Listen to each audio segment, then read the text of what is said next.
Welcome to Best English Stories. Please don't forget to subscribe my YouTube channel for getting more interesting and beautiful stories. It was when I was about 16 that I first had the dream. I stood in front of a big red house and waited. Soon a man opened the door and said, "Go through into the garden and have some tea." I went from the living room and the kitchen and into the garden at the back of the house. There were 6 people there, sitting on chairs and drinking tea, but I didn't know them. One of the men spoke, and I saw that he was from my old school. I remembered his name, Jack Stone, but I didn't know him well. He told me that the others were his mother, father, and sisters.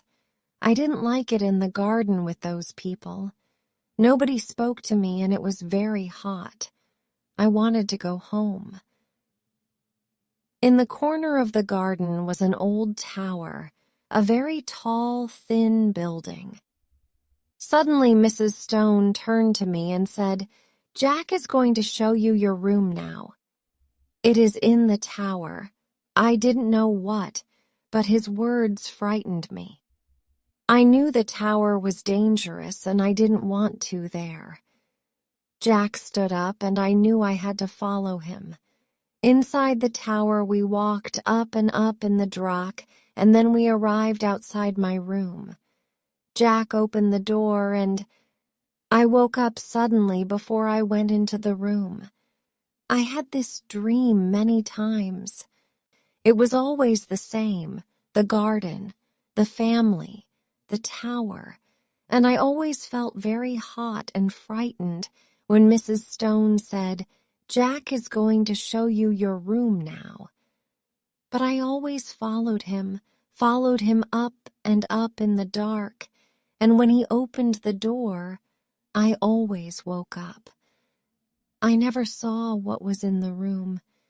Then the people in the dream started change. Mrs. Stone had black hairs in the beginning, but after 15 years her hairs was white and she was very old and weak. Jack got older too and ill. One of his sister went away and they told me she were married. I didn't like these people and I didn't want to have the same dream all the time, but it came back to me in the night. Then suddenly the dream stopped for 6 months. I was very happy and I tried to forget the garden, the people, and the tower. But one night it all started again. This time Mrs. Stone was not there and all the family wore black. Mrs. Stone was dead, I thought. Perhaps Jack is not going to take me to the tower this time. But suddenly Mrs. Stone spoke. I couldn't see her, but she said as before, "Jack is going to show you your room now." As usual, I followed him, but this time the tower was darker than before. From a window in the tower, I saw a stone in the center of the garden, under a tree, with these words on it, "Remember the bad and dangerous Julia Stone." Again, I woke up cold and afraid. In the first week of August that year, I went with a friend, John Clinton, to stay in a house in Sussex. "Please come," he said. "My family is coming too, and they say it's a very nice place where we can walk and swim. We can drive down together on Sunday afternoon." Sunday came, and we had a nice afternoon driving down to Sussex in the sun. We arrived in the village where the house was at about 5 o'clock. We didn't know where the house was, so we asked somebody. He told us it was over the river and behind some trees outside the village. John was the driver, and because it was so hot, I went to sleep as the drove. I woke up when the car stopped and found that I was in the front of the same house as the one in my dreams, the house of the Stones family. We walked through the living room and the kitchen and into the garden at the back. I knew without looking that there was a tower at the corner of the garden. It was very, very hot in the late afternoon. I waited to feel ill and afraid as I always did in my dreams. But the people in the garden were not unfriendly. The Clinton family talked and laughed, and I liked them very much. Then Mrs. Clinton said to me, "Jack is going to show you your room now. It is in the tower." And my friend John stood up.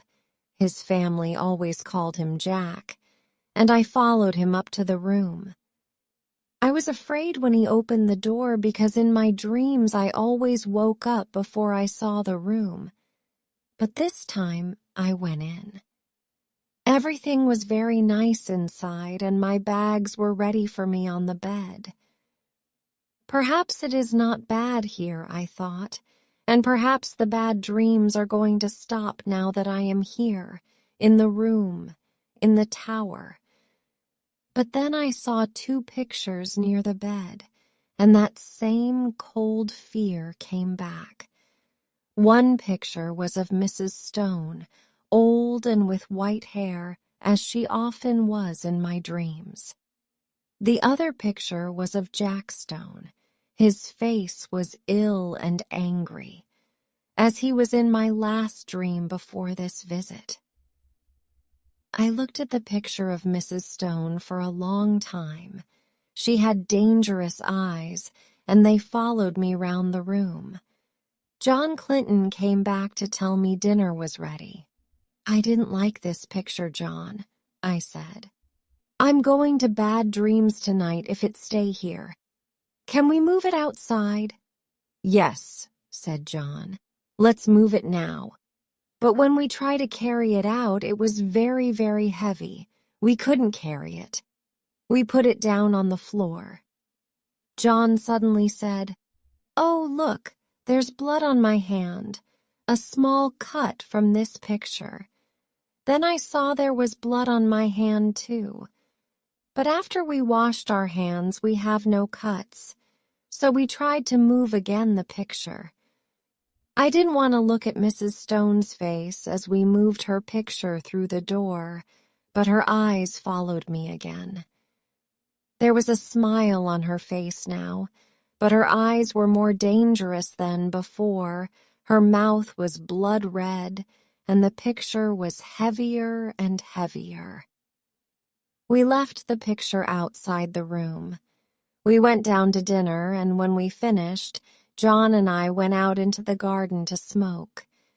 It was very hot night, hotter than the day, and I didn't much want to go to the bed. Suddenly a dog ran across the garden and sat under the tree I could see from bedroom window.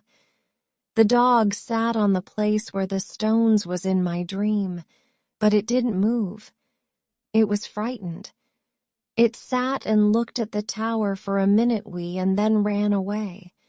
Next came a cat, and it did the same thing. "Do you see these animals?" I asked John. "Why are they so afraid?" "I didn't know," he said. "At about midnight we said good night and went to bed. It was very hot, but I was tried, and I thought I was ready to sleep, without the picture of Mrs. Stone's in my room. I was happier, and I didn't think about her dangerous smile and cuts on my hand.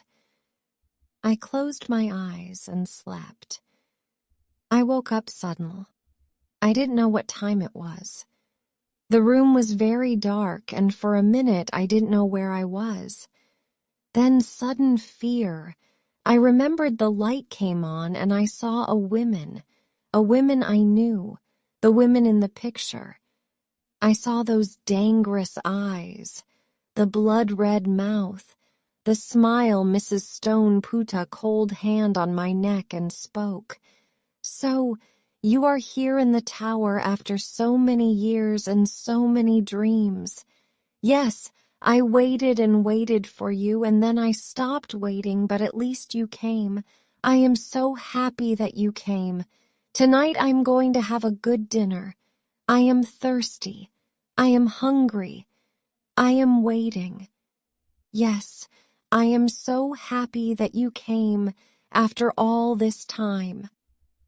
Again, she put her cold hand on my neck, and then her face came slowly down, and her teeth started to cut into me. I was too weak to move, but suddenly I knew I had to get away quickly. I hit her hard in the face, and the same time I jumped out of the bed and ran to the door. John Clinton was the outside. "I heard a noise," he said. "What is it? What is wrong?" And then, "Look, there is blood on my neck." "John," I said, "that woman in the picture we took from the room this afternoon, she came back. She is there now. Her name is Julia." John laughed. "You are having a bad dream," he said, and walked Jed into the room to look. But he came out very fast, as white as me, and said, "You are right, she is there. And there's blood on the bed and on floor." I didn't know how I ran downstairs. My legs were weak, and it is difficult to stand, but soon we were out in the garden again. We left the house the next day. About a year later, I went back to the village to ask the people there if they knew anything about the tower and about Julia Stones. One very old woman knew the story. "This is what she told me. 8 or 9 years ago, a woman died in that room in the tower where you stayed. 3 times the village people tried to bury her at the church.